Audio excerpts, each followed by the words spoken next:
什么事儿？说。你这边还招人吗？小雨是赵志强招来的兼职服务生，虽然之前在店里的时候关系还算不错，但在刚租下店面的节骨眼上，我不能用任何一种可能去赌。申哥，我知道你的手艺，也知道赵志强的店到底是靠什么撑起来的。强哥那边，我不想再干了。那人你也知道，对客人点头哈腰，对我们服务员，这几天下了班之后，他总是让我去陪他应酬，我不想去。我这儿刚租下来，还没有开张。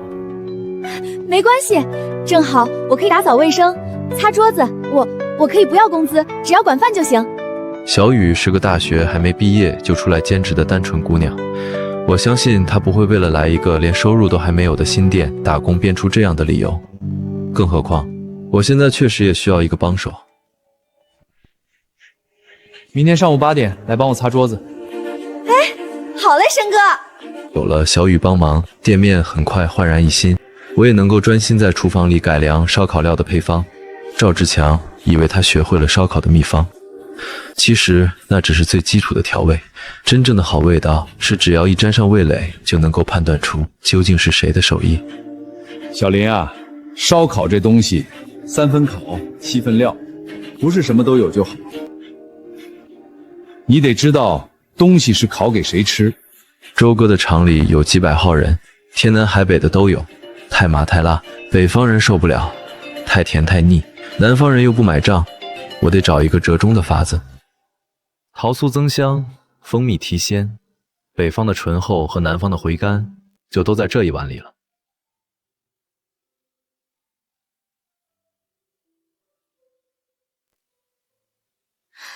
申哥，这是什么？好香啊！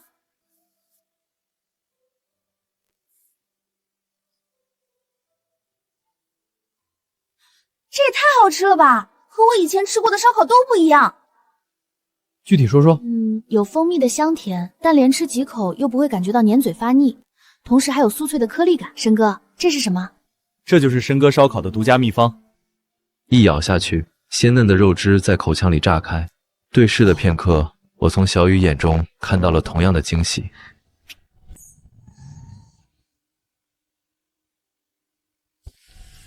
我听说前2天有人把老兵烧烤旁边的店给租下来了，我还琢磨是谁。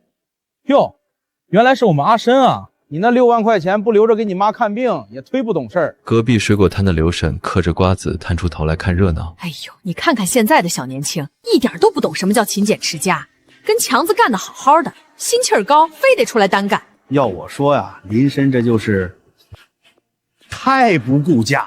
强子刚给他发了6万块奖金，不带着他妈上大医院，看看全扔这破店里了。真想在这开个店，哥也不拦你，但你们俩可别耽误了正事儿。15号周哥厂里团建，我没忘。阿深，今年哥赚了钱，也不能亏待自己兄弟。29那天，我订了利顺酒楼最好的年夜饭，带着你嫂子一起到你家去给叔叔阿姨拜个年，都是自己家人，你可别拒绝我的一番好意。自己家人，这3年来，我正是把他当做了自己家人，才费心费力的起早贪黑的采购食材，收拾店铺。既然他想继续演兄弟情深这出戏，那我就陪他玩到底。我打开门，手里拎着饭盒的赵志强和王芳站在门外。阿深，这是我女朋友芳芳。王芳站在门外还没进屋，眼珠子就转了一圈，仔细地打量着我家里简单的陈设和我父母朴素的衣着，眼里是不加掩饰的轻蔑。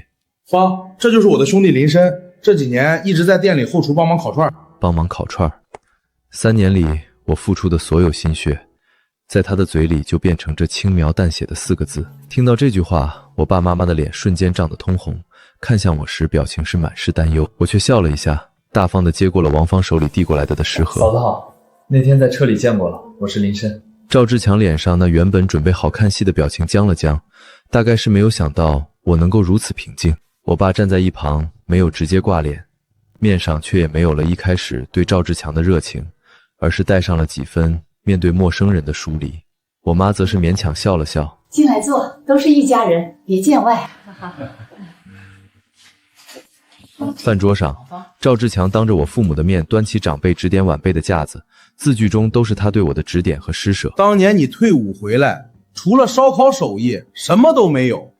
要不是我伸手拉了你一把，留你在后厨帮工，这会儿还不知道在哪个工地搬砖呢。我爸勉强笑着，看向赵志强的目光中多了些冰冷的审视。我知道他是在压抑着怒火，不想在热闹的年关把事情闹得太难看。强子这孩子确实够仁义，自己当了老板还不忘拉兄弟一把。应该的，都是发小嘛，我也不能让阿申白辛苦。这不年关将至，我给阿申包了个6万块的大红包。咱们阿申也是个有主意的，转头就在隔壁租了个门脸儿，准备自己当老板了。听到赵志强说这句话，饭桌上一静。我爸端起酒杯里的手顿了顿，我妈的脸色则是直接白了。我听说这事儿的第一反应，好事儿，年轻人有上进心，应该支持。不过有一句话哥得劝你，这做生意和烤串不一样，里面门道可深着呢。小申，这是什么时候的事儿啊？阿申，真不是哥说你，这么大的事儿也不跟叔叔阿姨说一声，这就是你的不对了。那6万块钱你好歹存起来，给阿姨买点好药，也总比这全打了水漂强啊。阿申能迈出这一步，我是真替他高兴。就是叔叔阿姨年纪大了，别让他们跟着折腾操心。你这要是实在做不下去了，别硬撑，回来找我。实在不行，把店给我也成，后厨那位置永远给你留着。婶子，你也多劝劝你们家小申，这开店可不是闹着玩的，万一经营的不好，那可是容易把你们俩的养老本都给赔进去的。强子就是心善，要是换别人早就急眼了，哪有自己兄弟在隔壁开一样的店？这不明摆了抢生意吗？听到他们一家人的混账话，我妈的眼眶红了，我爸则是捏紧了酒杯，一言不发。我默默攥紧了拳头。林深啊，你说你一个月才挣多少钱？嘴上说的是关心，每一句话却都是在告诉别人，我林深不过就是一个臭打工的，没有他赵志强，我什么都不是。强哥，这杯酒我敬你，多谢你3年以来的照顾。阿申，客气啥，都是兄弟。过2天周哥那大单还指着你来帮忙呢。我仰起头，把杯里的酒一饮而尽。他的一句兄弟落在心里比白酒还要辛辣。强哥，我妈身体不好，不能久坐，吃完了饭我送送你们。赵志强和王芳走后，家中气氛有些凝重。爸站在窗边，点上了很久没抽的烟。阿申，强子说的那些话，妈听了心里不是滋味。什么该买点好药，咱们自己家里的事儿还轮不到外人说道。爸妈，对不起，今天让你们跟我受委屈了。小申，爸就问你一句，开店你是认真的不？是。那就干。强子不厚道，但爸活了半辈子，明白一个道理：钱能拿走啊，店能拿走，但手艺永远是你的。只要你有那手烤串的本事，到哪儿都饿不死。小申，这是去年我们俩攒下的退休金，有2万块，你先拿着。妈，这钱我不能拿。你妈给你，你就拿着。家里吃的喝的，还有你妈的药都还够。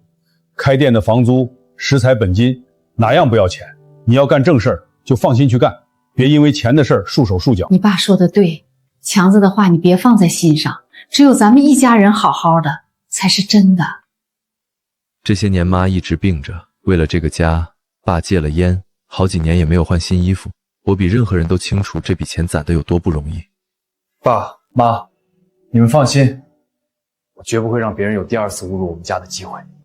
我拉着爸妈布满皱纹的双手，心里沉甸甸的。我知道他们交给我的不仅是一份存折，更是对我的信任和家中顶梁柱的责任。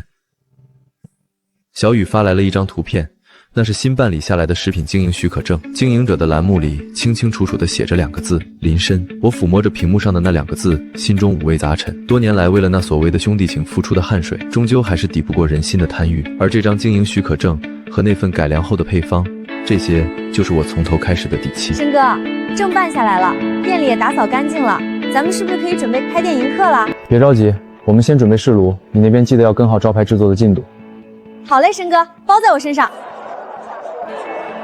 过年的这几天是一年中大家最放松的日子，街边的饭店都暂停了营业，热闹的鞭炮声响过，红纸涂满了地面。我们一家当作什么都没发生过，和往年一样出门串亲戚。可我和小雨心里都憋着一股劲儿。赵志强在家族群里发着大奔新车和年夜饭的照片，底下不断的有亲戚说话。夜深人静的时候，我则是和小雨一起挂上了新的招牌，在老兵烧烤的旁边，申哥烧烤的门脸干净整洁。但还有一件事压在我的心上，千人千味，新配料的质量如何，不是我和小雨2个人就能确定的。老班长的消息是在大年初3传来的。小林啊，你寄过来的调料我尝了。听到电话那头传来了老班长的声音，我有些紧张地攥紧了手机。老班长退伍之后，凭借着一身在部队里磨练出来的厨艺，在市里开了10几家餐饮连锁酒楼。可以说，他的评价关乎着这份调料的生死。我跟你说实话，我在部队里带了15年的兵，出来又当了8年的主厨。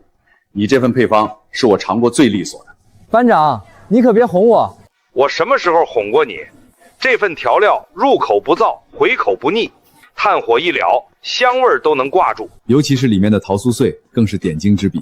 果然是老班长，这都瞒不住您。你小子在部队里的时候就爱琢磨，还真让你琢磨出门道来了。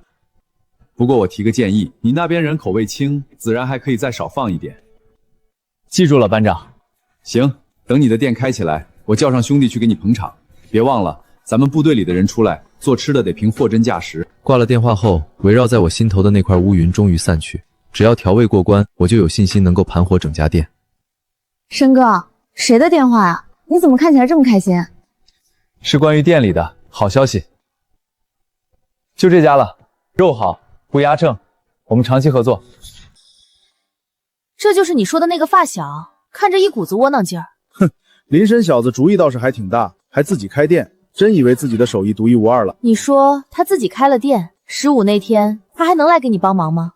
这么多年的兄弟，他不来也得来。再说了，他那套调料我早就学会了，难不成老兵烧烤缺了他就不行了？等周哥的大单子谈下来，就烤串这活后厨拴条狗都能干。赶着砸钱倒是挺积极，明天我开车去看看他，15的事儿再提醒他一次。凌晨4点，是我每天早上去进货的时间。赵志强仗着去年赚了大钱，店铺要到15才开张，正巧赶着年节，是我积攒第一批客源的好时机。可我没想到的是，爸在更早的时候就等着我了。爸，现在才4点，你怎么不睡了？你开店的那事儿，我有几句话要嘱咐你。因为强子的事儿，你心里憋着股气，卯足了劲儿想要自己赚钱，这些我和你妈都知道。但是你得记住，刚开始开店，有些亏损都不是什么大事儿。你呀，你和强子不一样，你是我一手看大，也是我亲手送进兵营的好孩子。哪怕脱了军装，也不能为了钱就和强子一样在背后干那种缺斤少两、以次充镐的事儿。只要你一天是军人，无论在哪个岗位上，都得对得起自己的良心。我愣住了，我没想到我爸大清早守着我出门，居然是因为这件事。我郑重其事的立正对他点了点头。您放心吧，爸，再穷，我都会守着自己的底线。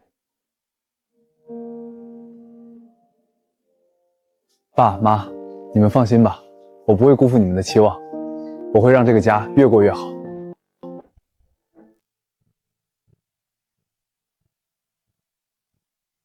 谢谢申哥，干了一上午就等着申哥的这一口了。快吃吧，别饿着。阿深，你这店开的还挺像样啊。强哥来了，要不要坐下来一起吃一口？看着就油大，不健康，我可不吃。这几天老兵烧烤还没开业，体验下当老板的感觉，开不开心？挺好。什么叫体验下？我们申哥现在就是老板了。大人说话，小孩插什么嘴？不过阿深，你在这儿小打小闹我不说什么，正事儿可别忘了。过2天周哥过来团建，可有100来号人，至少得采购50多斤肉，你可别不当回事。我没忘。那采购的本金从哪儿出？赵志强一听我提起本金的事，脸上那惯有的居高临下的笑容僵了僵。阿深，看你这话说的，钱我还能欠你呢。赵志强口口声声的说着不会让我吃亏，可3年来每次有大客户包场、修理设备这种事儿，都是我来掏的钱。我看了一眼停在店门外的大奔，赵志强手腕上的名表，还有王芳的脖子上一条金光闪闪的金链子。他不是没钱，是想让我把那6万块花干净，彻底没翻身资本。我这店租金、翻新设备刚弄完，手头真没什么钱了。你看，店是我的，客源也是我的，人家周哥那也是冲着我的面子来的。你呢，就负责好好的把串烤得让周哥满意。前几天店里刚进了一批新的设备，这食材的钱你就先垫上，等周哥的团建结束，账上走了流水，我再一分不少的还给你。这样的话，我在过去的3年里不知道听了多少次，所以我清楚的知道，这次也会同样不了了之。我看着赵志强虚伪的嘴脸和王芳脸上毫不掩饰的嘲讽，没有再和他讨价还价，只是点了点头。他似乎是十分满意我的顺从，伸手拍了拍我的肩膀。哥知道你是个实在人，等这个大单拿下来，年后有这种活还来找你帮忙，就当是照顾兄弟生意，够不够意思？志强，你就是太照顾兄弟，人家都在隔壁抢你生意了，你还把大单交给他。你懂什么？阿申是我发小，这种大客户只有阿申的手艺我才放心。没问题，我会处理好的。我顺着赵志强的意思随意应和了2声，表演欲上头的赵志强和王芳才心满意足地走了出去。看着大奔离去的背影，我不由自主地笑了一声。赵志强满嘴都是年后的打算，可他不知道，我和他的情谊已经没有年后了。接下来的几天里，我照常采买食材，打扫卫生。年还没有彻底过完，镇上开张的饭店不多，因此几乎每晚我的店里都坐得满满当当。这段时间里，也有不少原来的熟客来店里就餐，有些人是来真心捧场，也有更多的人是来看笑话的。阿申，你这放着好端端的厨子不做，自己来当老板，能干多久啊？就是，现在创业都不容易，有份工作就不错啦。隔壁人家赵老板干了多少年了？人家要客源有客源，要人脉有人脉，你说开就对门开，这不是找不痛快吗？小雨比我更听不得这些话，他拉着脸，手里拿着酒瓶子，狠狠地往桌子上一放。刘哥，酒你先喝着，串马上就好。小姑娘，你跟着阿申干，1个月给你开多少钱啊？到时候发不出来工资，你可别哭。这您就甭操心了，申哥他不拖欠工资，比隔壁可强太多了。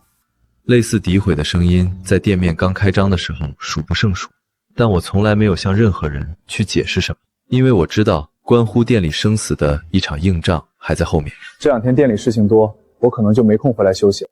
你一个人别太辛苦，要是实在扛不住，就给家里来个电话。别看我年纪大了，也能给你帮帮忙。没事的，爸，不用担心，我店里有帮工。我妈转过身去，从枕头下拿出个塑料袋，里面放着2双厚手套，那是她这几天在台灯下熬夜织的。我看着她眼下青黑透露出的浓重疲惫，不由得红了眼眶。这手套你烤串的时候戴上，妈知道你是个有担当的孩子，但是也得注意身体。我伸手接过妈递来的塑料袋，很轻，却沉甸甸的压在我心上。妈，您和我爸都早点休息，不用等我电话，多注意身体。好，你去吧。我背起包出了家门，看着飘落的雪花，抬起头，深吸了口气。妈忍着没有掉眼泪，我也没有，因为哭是没有用的，真正有用的是把火点起来，把肉烤香，让那些等着看笑话的人一个个都闭上嘴。冬天的 A 城天亮得很晚，凌晨3点，正是伸手不见五指的时候。小雨一路骑着3轮车过来，睫毛上都挂上了冰晶。申哥，昨天你说的光肉就得50斤打底，我去借了辆大点的车，你看看装食材够不够？我看着他因为骑车而红扑的脸蛋，心里不由得一暖。一开始他从赵志强的店里过来的时候，我只当他说的同甘共苦不过是一时兴奋的随口胡说。新店开业要忙的事实在太多，没想到他从收拾桌椅到采购食材，从来没有掉过链子，也没有喊过一声苦，一句累。足够了，我买了30斤羊肉，剩下了20几斤有牛肉、猪肉，还配了鸡翅和海鲜，宁可多点，剩下咱俩自己解决，也不能让客人没得吃。申哥，这肉看着真新鲜，成本得不少钱吧？现在不是论成本的时候。周哥嘴刁，不一样的肉便宜了2块钱，烤出来的味道就差了个台阶。做餐饮的，客人看不到后厨，但咱们得凭良心。这种话在过去的3年里，我不知道和赵志强说过多少遍，可他只盯着账头上那几块钱的薄利，从来不管为什么客人桌上的剩菜总有那几种。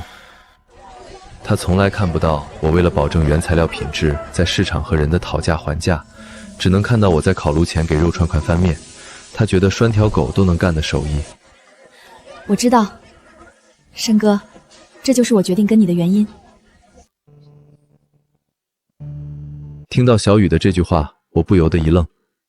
上一次跟我说我相信你的人是赵志强，他说那话是图我的手艺，图我顾着和他的兄弟情不肯轻易翻脸。可如今新店的未来还没有定数，甚至为了节约开店的成本，他从我这儿拿的工资比之前的店还少200，为什么他就肯心甘情愿地跟着我干？我骑上他借来的3轮车，载着满车的生肉，小雨坐在我身后，不断地对着掌心哈气。在寒风中，我沉默了片刻，开口：小雨，你就不怕我这店黄了？黄就黄了呗，申哥，你有这手艺在，换个地方照样能开，到时候我还跟着你干。他嘴上说的轻松，好像换店铺就和摆摊没什么两样，但是我知道，他爸前2天在工地上摔断了腿。我深吸了一口气，握紧了车把手。行，那咱俩就把这店开好了，别黄。他现在跟着我，是把家庭的责任作为筹码放上了赌桌，更显得这份信任难能可贵。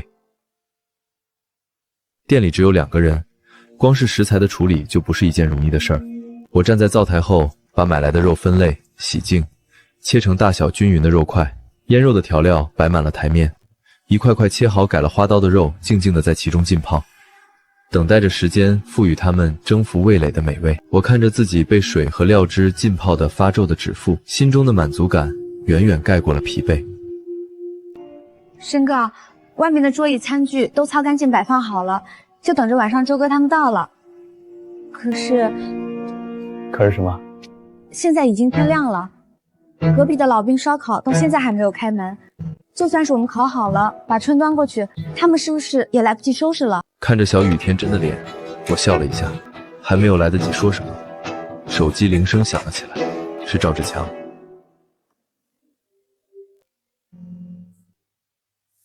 阿深，起来没有？不会还在被窝里赖床吧？起了，肉已经都腌上了。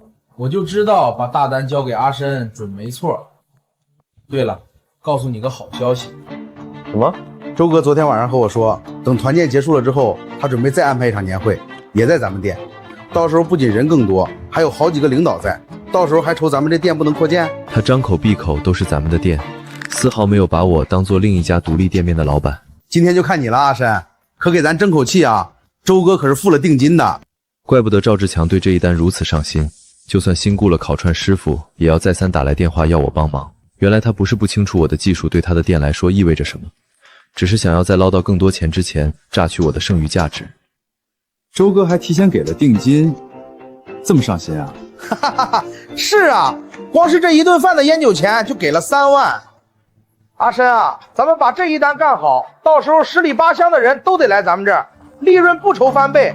你把你的店铺归过来，明年的利润我们5-5分。赵志强轻飘飘的一句话，就把我这些日子付出汗水和劳务的店面变成了他烧烤店扩建的一部分。我没有失望，也没有愤怒。他还不知道，他那套空有口头的承诺和居高临下的傲慢会在几个小时之后彻底断送他对未来美好的设想。我开口打断了他：再说吧，我这活还没干完，先挂了。太阳逐渐西斜，我和小雨从天还没亮开始收拾桌椅、采购食材、腌肉、串串，一刻不停地干到天又黑了下去。终于店里的一切准备就绪，炉子里装满了果木炭，盘子里装着的是堆成小山的烤串，每一颗肉粒上都挂满了料汁，看起来丰满油亮，令人食欲大开。此时，明亮的车灯划破了黑暗，穿着一身和烧烤店格格不入的西装的赵志强走下了车，看着卷帘门还没打开的老兵烧烤，一气败坏地走到我面前。林深，这是怎么回事？你不是说已经准备好了吗？赵志强西装革履地站在连卷帘门都没有打开的烧烤店前，脸涨得通红。认识他20多年来，这是我第一次见到他如此失态的神情。周哥他们马上就要来了，你们还在这吃饭？这就是你说的已经准备好了？看着赵志强因为愤怒而扭曲的脸，我低下头，不紧不慢往嘴里扒了一口炒饭。强哥，肉腌好了，炭烧红了，串也摆好了，这不就等着客人来了吗？林深啊，林深，年末的时候给了你6万，难道就是让你跟我对着干的？强哥，之前你说了，6万只是我1年的奖金，又不是卖身契。以前我只是个烤串的，但现在店铺租金、水电、食材本金都是我掏的。赵志强大概感受到了什么叫之前的话总会变成回旋镖，扎在自己的身上。他抬脚踹翻了摆在店外的凳子，伸手恶狠狠地指了我2下。好你个林深，你给我等着！说完这句话，他转头回到老兵烧烤店前，掏出了钥匙。许久没有打开的卷帘门在他用力的推动下发出刺耳的声音，积累的灰尘在震动下掉落在他精心打理的油头上。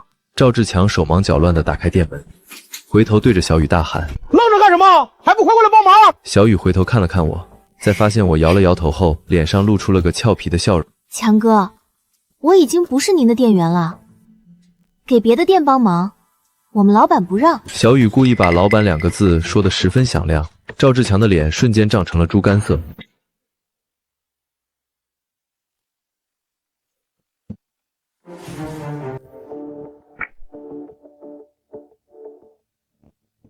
赵志强掏出口袋里的手机，语气已经没有前几天吩咐我干活时的从容。喂，我不管你在干什么，现在立刻给我到店里来！老板不是说了明天才上工吗？再说了，现在大晚上的过去干什么？别废话，赶紧过来！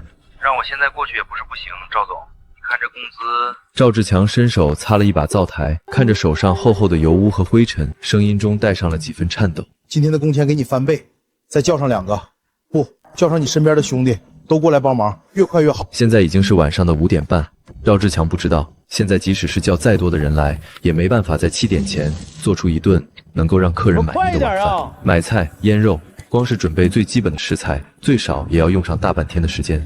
在以前，他总是心安理得的把这些琐碎的活全部交给我来处理，今天他就会尝到当甩手掌柜的代价。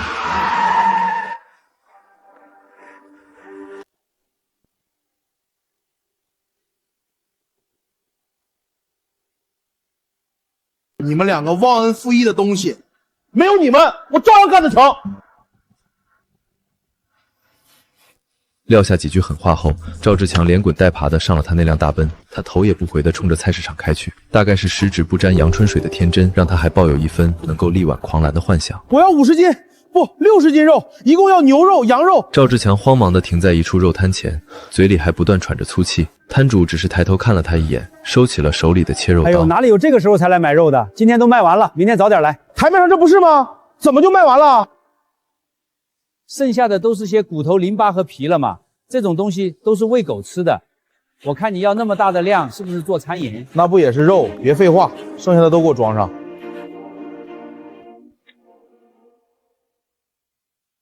没过一会儿，2个小青年走进老兵烧烤的大门，他们打量了一下许久没有清扫过的陈设和锅炉，见到赵志强不在店里，也丝毫没有干活的打算，纷纷拖开椅子，开黑打上了游戏。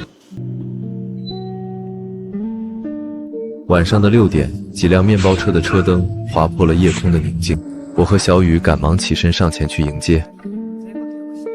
周哥，你来了。周哥看了看坐在老兵烧烤店外，外放着游戏声音，嘴里还在不干不净地嘟囔着什么的青年，不易察觉地皱了皱眉。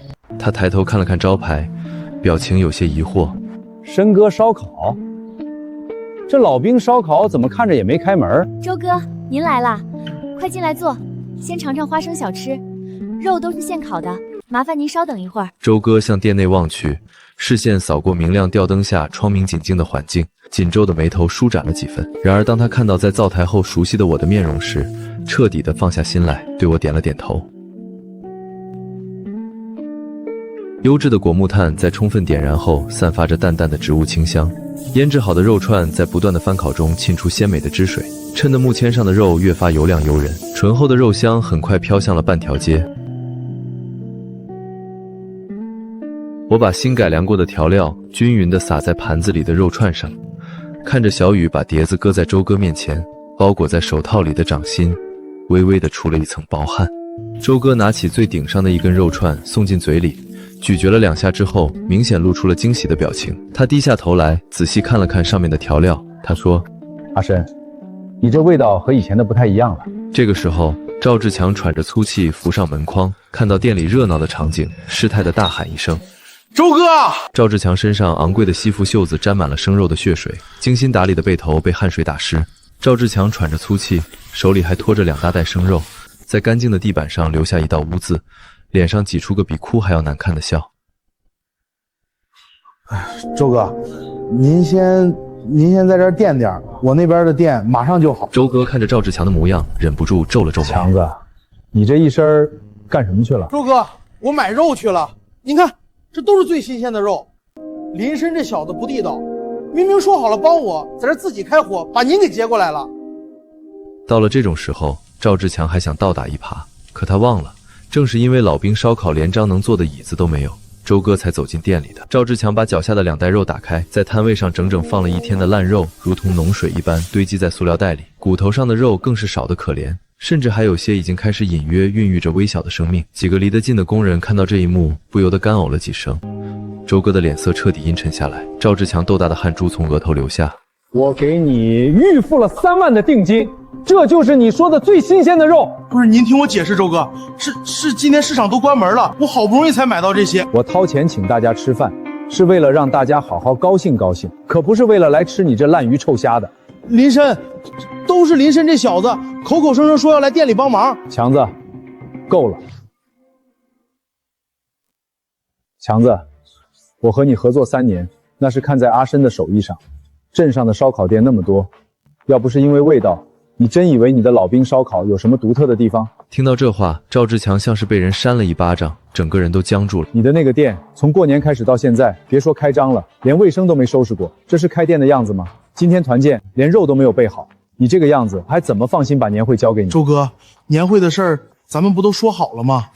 周哥冷哼一声，直接打断了他。说好了，合同签了吗？钱付了吗？强子，生意的事儿可不是只靠嘴上说说。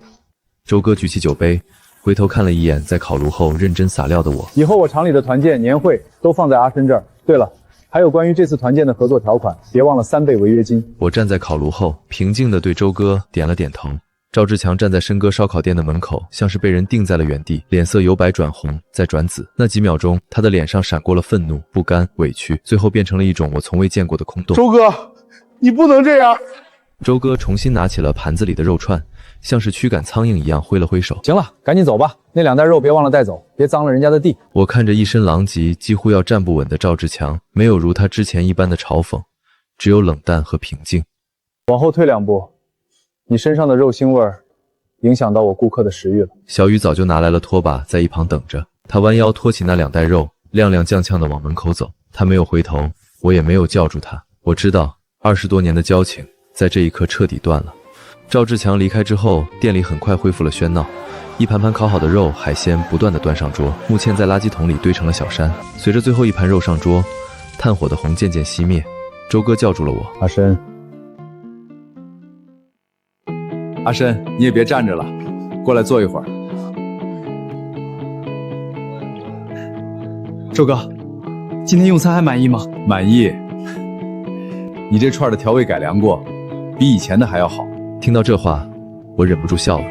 对于餐饮人来说，最能够获得满足的，不是预定的大单，而是老顾客的肯定。我用围裙擦了擦脸上的汗水，在桌子对面坐下。周哥，今天谢谢您。谢我什么？谢您在需要的时候拉了我一把。阿深，你这话就说错了，我不是拉了你一把，人都是有心的。谁的东西好吃，谁的东西物美价廉，我就给谁生意，这都是天经地义的事儿。我捏着面前的酒杯，这番话像是一团暖洋洋的火，在我的心头燃烧。你和强子这店是我看着做起来的，头1年还不错，后来强子就飘了，肉的品质往下掉，连服务也跟不上。要不是冲着你的手艺，我早就不去了。周哥这是在和我说掏心窝子话，明眼人不是看不出是赵志强的问题，只是顾念旧情。今天趁着机会，把所有的话都摆在了明面上，一直压在我心头的一块重担也放了下来。倒是你阿深，我没想到你居然能自己出来单开一家店，味道做得比以前还好，有魄力。不是有魄力，实在是被逼得没办法了。走。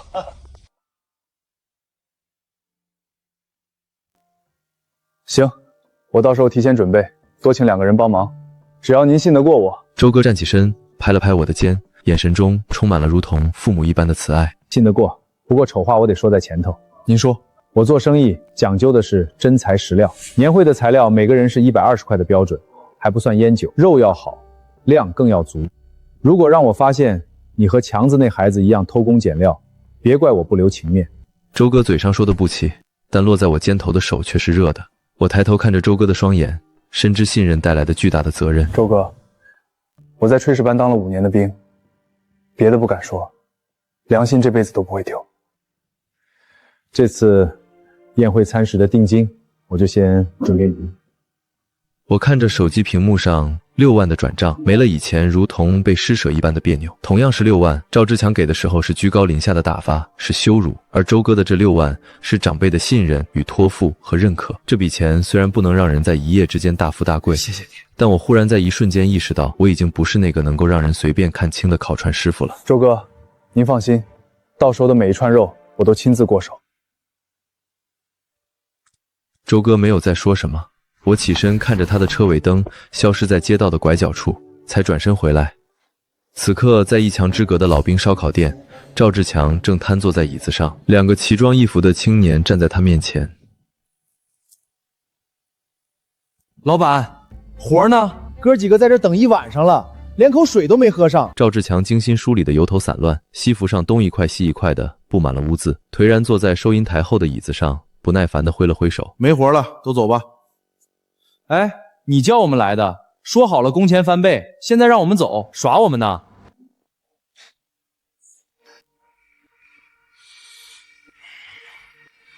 赵志强站起身，从口袋里掏出皱皱巴巴的几百块钱，拍在桌上。1人100，拿了走人。几个小青年互相看了看，其中的一个人拿起钱在手里扇了扇。1人就100。老板，你打发要饭的呢？你们干什么了？坐在这儿打了一晚上游戏，还想要多少？你打电话叫哥几个来的时候可不是这么说的啊，说是店里面有大单，赶紧多来几个人切肉烤串，结果呢，就拿这2兜子烂肉，活该你干不成。在几人的嘲讽之下，赵志强发疯了一般，掀翻面前的收银台。滚！都给我滚！为首的小青年把钱揣进口袋，往地上吐了口唾沫。行啊，老板，下次有这种不用干活还有钱拿的事儿，记得叫我们。几个黄毛骂骂咧咧的出门，赵志强一屁股坐回椅子里，伸手把桌面上的台灯打到地上，哐当一声，灯泡碎了一地。小雨拉着我指了指在一片黑暗中坐着不动的赵志强，我知道他心里在想什么。好端端的生意怎么就做成了这个样子？但他永远也不会想明白，因为他从来不肯去想，究竟是自己做错了什么。远处的几辆大货车驶来，赵志强看到搬运着崭新设备停在自己店前的工人，彻底像是一滩烂泥一样坐在了地上。去年的账目算清之后，他为了扩大店面，迫不及待的贷款订购了几台价格高额的进口烹饪设备。他以为自己还能像去年一样当甩手掌柜，可现在我签下了他的大单，他没了能挽留回头客的手艺，只剩下一个落满了灰的店面和账面上高的可人的负债。收拾好店里之后，我提前给小雨支付了这个月的工资，嘱咐他回去好好休息。一连下了几天的雪，终于晴了。阳光透过树荫洒在落满了雪花的腊梅上，一朵花的花瓣不堪重负的弯折，让积雪掉落下去，又重新弹起，挺立了起来。看着刚硬不屈的腊梅，我的心中生出了别样的滋味。在过去的3年里，我不仅要在后厨烤串，还得把关赵志强联系的供应商的菜品质量，不仅得小心翼翼地控制成本，还要负责处理顾客的投诉和意见。如今回头望向身后那间面积不大却窗明几净的烧烤店，我的心中是说不出的畅快。能签下这单，我不仅不愁以后的客源，更是打通了一条和周围各个厂家工厂合作的渠道。等流水和出品彻底的稳定下来，我就雇几个可靠的师傅，扩张一下店铺，陪着妈去好的疗养院住一段时间。这些有闲有钱的事情，在过去的日子里我想都不敢想，现在却已经是触手可及的未来。回到家中，我脱去满是油污的外套，好好的洗了个热水澡，把妈给我织的手套也洗干净晾了起来。没有以往忙了半宿回家的疲惫，亲自下厨给爸妈做了一顿丰盛的午饭。坐在餐桌旁，我向爸妈诉说了昨晚签下的大单。妈看着屏幕上的转账，忍不住红了眼眶，爸却显得有些忧心忡忡。你能获得强子的老顾客的信任，这是件好事儿，但爸有句话得提醒你，强子那孩子得失心很强，你这点刚起步又接了大单，在各个环节都得仔细认真，这做餐饮的万一出了什么事儿，可不是吃投诉那么简单。回想起昨天晚上赵志强的反应，我确实心里有些打鼓。他当下不吵不闹，但我比任何人都清楚，他绝不是什么能善罢甘休的人。我点了点头，我知道，爸。吃完饭以后，我把那张写着新调料配方的纸压在了枕头下，耐心地盘点了一下需要给年会上准备的任何东西，更是仔细预演了一下各个环节需要做的事情。我不怕赵志强找上门来和我翻脸，但我最担心的是他狗急跳墙，暗地里做出些什么事来。就在我联系着供货商做着年会准备的时候，赵志强却正在经历着暴风骤雨。年前一切美好的幻想都在赵志强他爸毫不留情的一耳光里灰飞烟灭。年前为了撑面子买的大奔，还有为了扩张店铺购置新的设备，已经把去年的利润花得一干二净。现在他们不仅没钱支付周哥的违约金，连重新开张的本钱都没有。赵志强只能开始硬着头皮不断的打电话求人。喂，王师傅，下周能不能来我店里干活？我给1个月3000，不5000。李老板，你手里有没有烧烤料的配方？多贵我都要。赵志强几乎把通讯录里搞餐饮的人都打了一遍，可得到的都是差不多的回复。赵总，不是我不帮你，这刚过完年，店里到处都是用人的地方，你出再高的价，我也不能跳槽，不然我成什么了？赵总，干这么多年，我还没见过要买别家调料配方的。你那店开的红火，那我怎么吃饭呢？到了这个时候，他才意识到老兵烧烤没了我，也只不过是一家等着出租的废店。你看看你，好好个店就让你开成这个样子。爸，您别说了。看着赵志强这副如同丧家之犬的模样，他爸更是气不打一处来。我不说，你都要不知道自己姓什么了。年前你买那大奔，我就跟你说你少嘚瑟。现在好了，钱花光了，客全跑了，你说怎么办？林深，都怪林深，那小子在我隔壁开了家店，把我的客全抢了。现在是说这种话的时候吗？不行，你去好好的和林深说说。哪怕你们把店合了，每个月给他开1万，实在不行就2万，也比现在强。不可能，我就算是没饭吃，也不可能去求那个林深。他年前还像个乞丐一样被我给打发了，这种时候去求他，不就让他在我头上拉屎吗？这时，王芳从卧室里出来，穿了一件新的皮草，手里拖着行李箱，表情冷淡。芳芳，你这是要去哪儿啊？强子，我们分手吧。你说什么？我说分手，你听不明白吗？就因为我现在没钱了？知道就好，现在连个烤串的都比你强。咱俩好聚好散，你那一屁股债就慢慢自己还吧，我可不想跟着你吃土。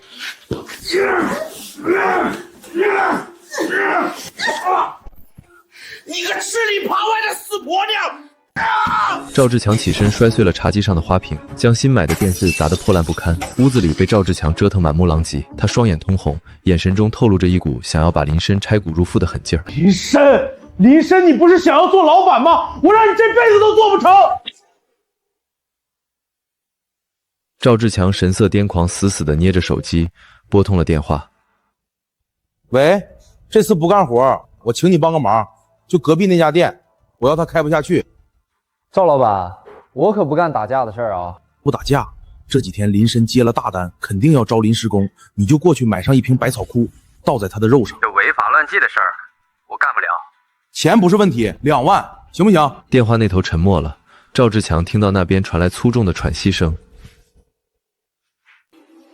强哥，这不是钱的问题，万一被发现了，那不得坐牢啊！再说了，百草枯那玩意儿沾上了就是人命。你别管那么多，出了事儿我兜着。3万干不干？这得多大仇啊，强哥！也就看在兄弟仁义，不过钱得先给，3万1分不少。挂了电话，赵志强看着屏幕上的转账，手都在抖。3万块是他最后的活钱，这笔钱花出去，他没有想过后果，脑子里只有一个念头：林深不能好过。这天快关门的时候，一个流里流气的青年来到了我的店里。染着一头焦黄的头发，耳朵后面别着烟，说是要来我店里当临时工的。我定睛一看，正是周哥厂里团建那天赵志强找来帮忙的人。老板，你这还招人吗？招。你会干什么？啥都能干，端茶倒水、切肉串串、打扫卫生。你之前不是在隔壁老兵烧烤干过2天，那活没意思，我就过来看看。看着他吊儿郎当的模样，我就知道这小子没说实话，大概率是赵志强派过来的。但眼下店里人是真的缺，不过是盯得紧点儿，要是露出了什么马脚，也是送上门来的机会。1天100，管2顿饭，干得好留下，干不好走人。虽然我允许了阿坤现在留在店里帮工，但他丝毫没有小雨给我带来的踏实感。在没人的时候，我在店里装上了几个监控，我希望这东西永远没有用到的机会。但如果有人非要往枪口上撞，我也不愁没有证据。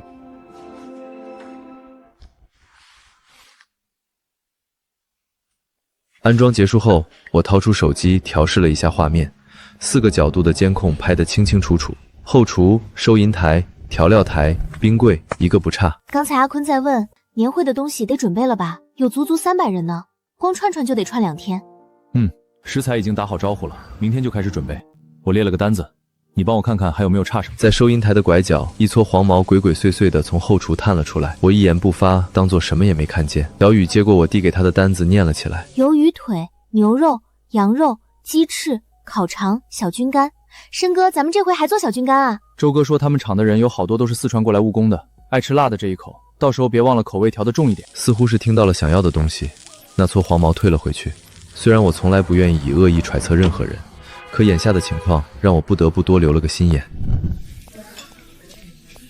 周哥的年会时间逐渐逼近，我和小雨、阿坤3个人每天晚上都在店里忙到11点多。申哥，明天要不要多叫几个人来帮忙？我认识几个哥们儿，干活都利索。不用，人手够了。他说这话的时候，眼神不自觉地飘了一下，顺着他的目光看去，是调料台的方向。我心里咯噔一下。你说那阿坤每天鬼鬼祟祟的，到底干什么呢？我没有立刻回答小雨的话，而是点开了监控。手机屏中，阿坤趁着后厨没人的时候，站在调料台上，从口袋里掏出了一瓶绿色瓶子的液体，撒进了醋瓶。怎么回事？阿坤把什么倒进醋里了？通常装进这种瓶子里的，不是百草枯就是敌敌畏。我想到了阿坤是赵志强派来对付我的，但我没想到这个畜生居然敢拿顾客的性命的开玩笑。原先赵志强对我的羞辱我都可以一笔勾销，但做出这种事是绝对不可能被原谅的。那瓶醋我只用来做了小菌干的腌料，因为重口的辣椒和香料可以盖住农药带来的异味。赵志强连这都算好了，专门挑了一个味道最重、最不易察觉的菜下手。我站起身走到调料台前，打开那瓶醋闻了闻，果然在醋香中藏着一丝刺鼻的化学味儿。申哥，咱们快报警吧，这吃下去可是要人命的。别着急，现在报警抓了阿坤，赵志强可以死不承认，但他既然做出了这种事儿，也别想着能够全身而退。申哥，那我们现在怎么办？回去睡觉，假装什么也没发生过，然后赌赵志强会倒打一耙。小雨年纪还轻，他只知道这件事不对，但赵志强既然敢让人下毒，就一定想好了退路，要打就得一棍子打死，不给赵志强任何翻身的机会。一大早，我和小雨就开始在店里准备，大概是担心东窗事发的时候被波及，阿坤说什么都不肯进后厨帮忙，只是机械地把烤串一盒一盒地塞进保温箱里。阿坤额头掉落的汗珠昭示着内心的不安，以至于他根本没有意识到那搬进了百草枯的小菌干根本就没有出现在保温箱中。进入周哥的厂子里，车辆一路慢悠悠地开到了食堂。阿坤一路一言不发，眼神飘忽。食堂里摆满了盖着红布的圆桌，还有气球装点，看上去十分热闹。工人们陆陆续续的进场，小雨也帮我把几个大保温箱里的食物摆在了桌子上。肉串热气腾腾，散发着诱人的香气。各位，大家为厂子辛苦劳作了1年，今天趁着我们开年会，订购了镇上味道最好的烧烤店申哥烧烤，来给大家解解馋。大家吃好喝好，都不要客气。台下发出一阵热烈的欢呼，工人们纷纷打开啤酒，从盘子上拿起肉串。我知道真正的好戏就要上演了。赵志强穿着一身皱皱巴巴的西装，头发乱糟糟的冲了进来。他推开前面挡路的工人，3两步冲到了台上。周哥，我有话要说。周哥眼神不悦，但还没有来得及说什么，就被赵志强一把抢过了话筒。各位，我是赵志强，老兵烧烤的老板。我今天来是有一件人命关天的事情要告诉大家。台下骚动起来，几个工人站了起来，大家都不知道发生了什么。只见赵志强用手指着我和小雨的方向，声嘶力竭地开口：就是他们，那个林深，他把农药放在调料台上，煮醋的时候不小心倒了进去，为了省那10几块钱的成本，他没有换调料。现在你们吃的每一口小菌干都是用百草枯腌的。听了赵志强的这番话，工人们彻底炸了锅。小雨着急地大喊：你放屁！申哥没有，他没有，我可是有证人。阿坤。被点到名的阿坤不由得哆嗦了一下，声音都带着几分颤抖。我作证，我看见林深把一瓶农药倒进了醋瓶子里，又腌了小菌杆。周哥脸色一沉，身边的秘书迅速地报了警。赵志强站在台上，手里拿着话筒，脸上又露出了那种洋洋得意的神情。阿深，这是怎么回事？我不紧不慢地走上台，拿起了另外一个话筒。各位工友先别慌，你们仔细看看，这桌上哪里有小菌干？赵志强和阿坤不由得表情愣了愣，他们仔细看了看桌面上的菜色，难道我们看错了？哪里有小菌干的半点影子？而我则清了清嗓子：各位工友，醋里有农药没错，可它不在桌面上的任何一根肉串里，也不是我倒进去的。周哥，能不能借用一下这儿的投屏？周哥看向我的表情有我从未见过的复杂，但也有着赞许。他点了点头。我从口袋里摸出 U 盘，大屏幕上的欢清佳节很快变成了高角度的监控画面。随着大屏幕上内容的变化，赵志强脸上胜券在握的得意很快消失得无影无踪，取而代之的是无比深切的恐惧。在大屏幕上，阿坤拧开醋瓶的盖子，倒入了农药，又若无其事地离开。铁证如山，赵志强惨白着脸，还试图做最后的挣扎。你也是个干餐饮的，怎么能做出这种事儿呢？放屁！你给我3万块钱，让我去林深店里下毒，转账记录还在我手机里，你不是口口声声说要给我兜底的吗？屋外的警笛声由远及近，几个民警走了进来。怎么回事？谁报的警？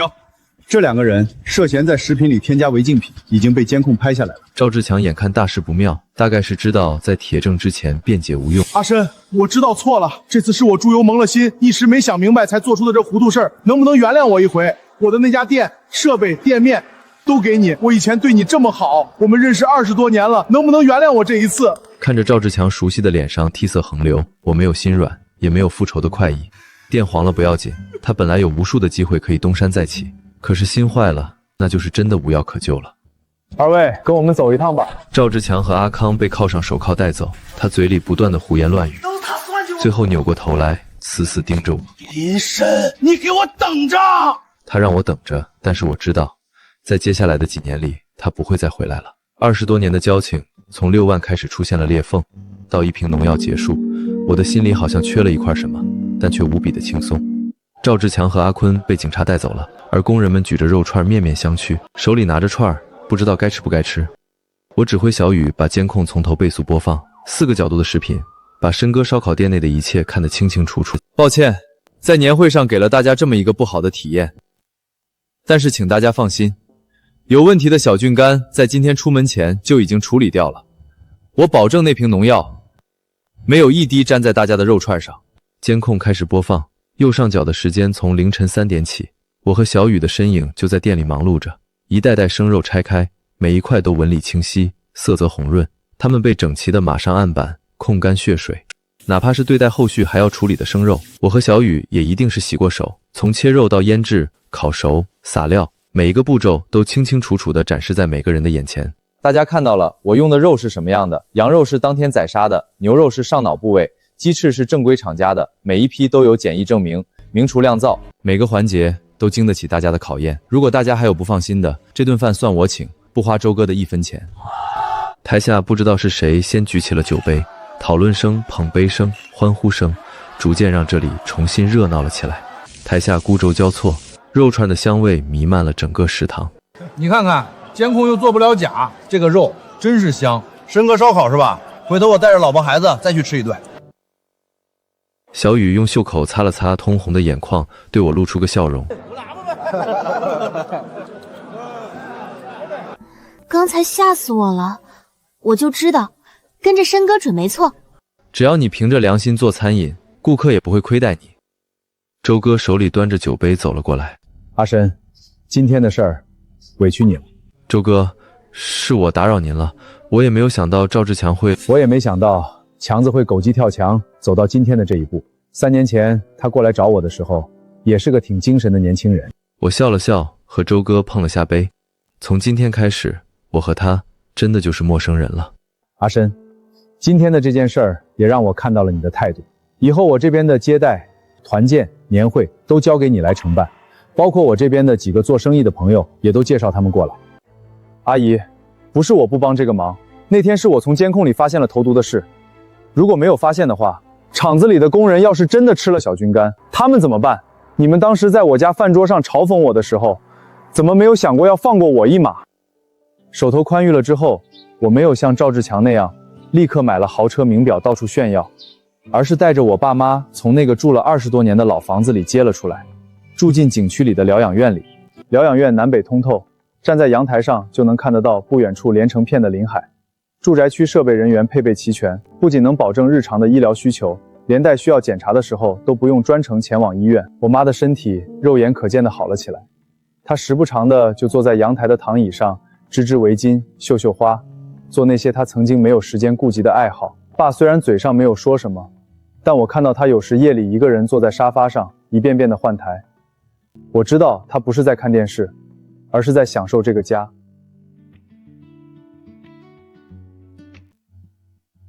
除此以外，申哥烧烤的店里不仅有顾客的意见部，更有员工的意见部。在多方的不断努力下，申哥烧烤是镇子里行业底薪最高的烧烤店，配有5险1金，还有年假，节假日福利也在不断增多。看着员工和顾客的笑脸，我知道，这一切并不是因为我想听到什么人的褒奖，而是在为多年前的自己撑一把伞。我给老班长寄了2条好烟，又给他打了电话。在电话那头，小林啊，听说你现在是大老板了。班长，我还是那个烤串的。对，记住这句话，你是为顾客烤串的，数钱的人会飘，凭着自己手艺吃饭的人不会飘。听说赵志强最后还是被判了8年，他爸最开始去看了他几次，后来也不去了。偶尔下夜班的时候，我路过他家楼下，那盏灯也再没亮过。8年的时间，让小雨从那个连工资都不要的青涩姑娘，变成了能把一群人管得服服帖帖的总店经理。他爸的腿也好了，现在在仓库当保安。有人撮合我们俩在一起处处看。表白那天，他的眼睛还是和以前一样明亮。下班的时候，小雨提议要走路回家，忆苦思甜。看着窗外一如8年前的那场大雪，我无奈牵起了他的手。在路过一处路灯的时候，我看到了一个有些熟悉的身影，佝偻在圆筒烤炉旁，不断地搓着手。那正是赵志强。这几年他老了许多，不过是40出头的年纪，就已经头发花白。在他的脸上再也看不出意气风发。老板来个红薯。好嘞，老板。我摸出手机扫码付款，买了个热乎乎的红薯给小雨暖手。卖红薯也好，只要秤还准，路就不会歪。好嘞，老板。我们回过头去，不再看瑟缩的赵志强，互相搀扶着，踩着咯吱咯吱的积雪，走上回家的路。因为我们知道，无论风雪有多大，都会有一盏明灯照亮我们的归途。